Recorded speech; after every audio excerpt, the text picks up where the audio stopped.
Hi hello నమస్తే welcome back Purni YouTube express. ఈరోజు మన స్పెషల్ రెసిపీ పిల్లలకి ఈవినింగ్ టైంలో ఏమైనా స్నాక్స్ ఇవ్వాలనుకున్నప్పుడు టేస్టీగా హెల్తీగా సింపుల్గా చేసుకునే ఈ గోధుమ పిండితో చేసుకునే ఈ స్నాక్ ఇవ్వండి. టేస్ట్ చాలా చాలా బాగుంటాయండి. ఎవరైనా ఈజీగా చేసేసుకోవచ్చు. ఒకసారి చేసి పెట్టుకున్నారంటే నెల వరకు నిల్వ కూడా ఉంటాయి. మరి లేట్ చేయకుండా ప్రాసెస్లోకి వెళ్ళిపోదాం. దీనికోసం ఇక్కడ నేను 2 కప్పుల గోధుమ పిండిని తీసుకున్నాను. కొద్దిగా పావు టేబుల్ స్పూన్ అంత ఉప్పు, పావు టేబుల్ స్పూన్ వంట సోడా వేసుకొని కలుపుకోండి. ఇప్పుడు ఇందులోకి బాగా వేడి చేసుకున్న ఆయిల్ కానీ నెయ్యి కానీ వేసుకొని కలుపుకోండి. అంతా నూనె ఉండలేమీ లేకుండా పిండిలో కలిసిపోయేలాగా బాగా కలుపుకొని ఈ విధంగా కొద్దిగా చేతితోని ఈ విధంగా ముద్దలాగా కడితే ముద్దలాగా ఫామ్ అవ్వాలి. అప్పుడే మనకి క్రిస్పీగా వస్తాయండి. మీకు ఇలా రాలేదు, పొడి పొడిగా వచ్చిందనుకుంటే మరో టేబుల్ స్పూన్ ఆయిల్ని వేసుకొని కలుపుకొని ఈ విధంగా ముద్దలాగా కట్టుకొని చూడండి. ఈ విధంగా చేసుకున్న తర్వాత ఇప్పుడు కొద్దిగా వాటర్ని వేసుకొని చపాతీ పిండి కంటే కొద్దిగా గట్టిగా పిండిని కలుపుకోండి. పిండిని 7-8 నిమిషాల పాటు బాగా కలుపుకోవాలండి. చూడండి, ఇక్కడ నేను చూపిస్తున్నాను. చపాతీ పిండి కంటే కొద్దిగా గట్టిగా కలుపుకొని ఇక్కడ నేను పిండిని 2 పార్ట్స్గా డివైడ్ చేసుకుంటున్నాను. ఇప్పుడు ఒక పిండి ముద్దను చేతిలోకి తీసుకొని ఈ విధంగా చపాతీ పీట పైన పెట్టుకొని చపాతీలాగా ఒత్తుకోండి. మరీ పల్చగా కాకుండా అలాగని మందంగా కాకుండా మీడియం థిక్నెస్లో ఒత్తుకోండి. ఇక్కడ నేను చూపిస్తున్నాను చూడండి, ఈ విధంగా చేసుకోవాలి.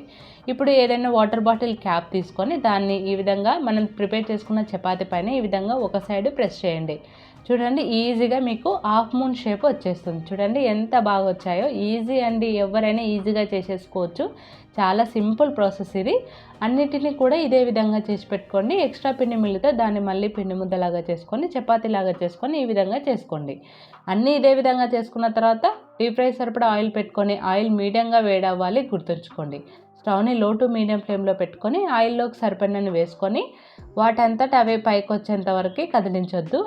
వాటంతట అవే ఈ విధంగా పైకి వచ్చిన తర్వాత అటు ఇటు తిప్పుకుంటూ మంచి గోల్డెన్ బ్రౌన్ కలర్ వచ్చేంత వరకు ఫ్రై చేసుకోవాలి. స్టవ్ని లో టు మీడియం ఫ్లేమ్లో పెట్టుకొని ఫ్రై చేయండి. అప్పుడే గుల్లగా క్రిస్పీగా మంచిగా లోపల వరకు ఫ్రై అయిపోతాయండి. చూడండి, మంచి కలర్ వచ్చాయి చూడండి. ఈ విధంగా ఫ్రై అయిపోవాలి. ఇప్పుడు ఇలా ఫ్రై అయిపోయిన తర్వాత ఇప్పుడు వీటిని ఒక ప్లేట్లోకి తీసుకొని మిగతా వాటిని కూడా సేమ్ ఇదే ప్రాసెస్లో ఫ్రై చేసుకొని అన్నిటిని ఒక ప్లేట్లోకి తీసుకొని చల్లారిన తర్వాత ఒక ఎయిర్ టైట్ ఉన్న డబ్బాలో స్టోర్ చేసుకున్నారంటే మీకు నెల వరకు నిల్వ ఉంటాయి. అంతేనండి, సింపుల్గా చేసుకునే స్నాక్ రెడీ అయిపోయింది. చాలా సింపుల్గా ఉంది కదా, క్రంచీగా ఉంటాయి, టేస్ట్ చాలా బాగుంటాయి, పిల్లలకు బాగా నచ్చుతాయండి. మీరు నెల వరకు నిల్వ చేసుకోవచ్చు కాబట్టి గోధుమ పిండితోనే చేస్తున్నాం కాబట్టి హెల్తీగా కూడా ఉంటుంది. మరి ఈసారి ఈ విధంగా ట్రై చేసి ఎలా వచ్చిందో నాకు కామెంట్ చేయండి. మరి ఈ వీడియో మీకు నచ్చితే లైక్ చేయండి, షేర్ చేయండి. మరిన్ని మోర్ ఇంట్రెస్టింగ్ క్విక్ రెసిపీస్ కోసం పూర్ణి యూట్యూబ్ ఎక్స్ప్రెస్ ఛానల్ని సబ్స్క్రైబ్ చేయడం మర్చిపోకండి. Thanks for watching. Bye bye.